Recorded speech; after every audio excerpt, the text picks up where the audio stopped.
Hi, I'm Chelsea. I am an RN. I've been a nurse for 14 years now. My specialty is working in the ER, and I started traveling just about 1 year ago. And I'm Jeff, and I'm a recruiter at Atlas. So when I first started working with Atlas, I was working with a different recruiter who is no longer with them. And thankfully I was referred to Jeff. So he took over for me when I was in the middle of a contract, and I was able to get an extension at the same place that I was with. And I've been working with him ever since. Working with Jeff has been very easy. I feel like we just kind of communicate on a need to know basis, and so if there's something I need to be aware of, he reaches out, and but otherwise I feel like he's very efficient, he responds quickly, so it's worked out well. I would pitch Chelsea as a very experienced ER nurse who's worked in a lot of hospitals, a lot of different sized units. She can hit the ground running. She can handle any sort of problems, but also can work independently. So she's super friendly, really easy to talk to, great patient relations. I was referred to Atlas actually by a friend of mine who had done a contract with them, and just from day one, it was just very easy working with them. I have not had any issues really to speak of that I can think of. Plus, they take you out and do fun things like breweries and baseball games. So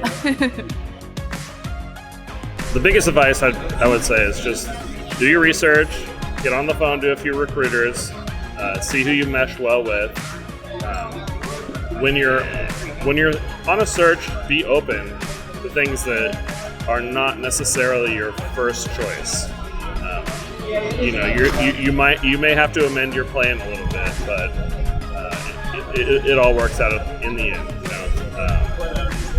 When you're actually talking to managers and hospitals, ask all the questions of your recruiter. That's what they're there for. Gosh, I was so nervous. I'm a creature of habit, and so stepping out of my comfort zone was really scary, obviously.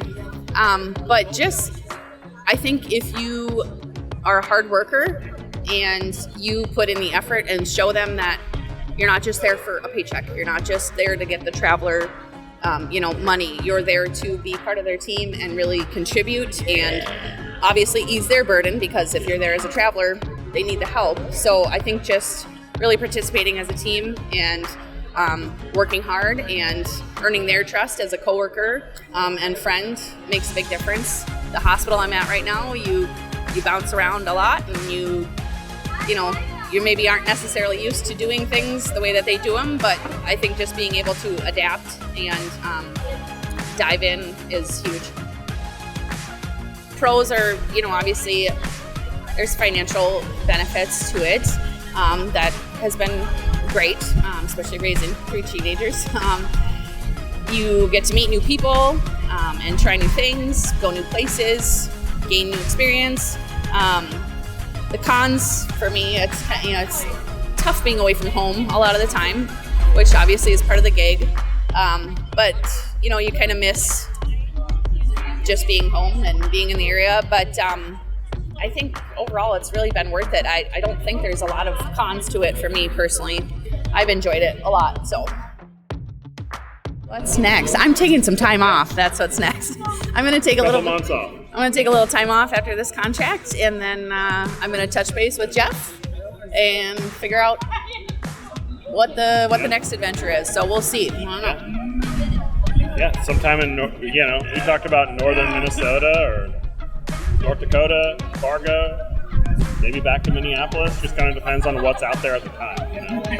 That's part of that's part of being flexible. You have to see what's available when you're looking, and that'll kind of guide us.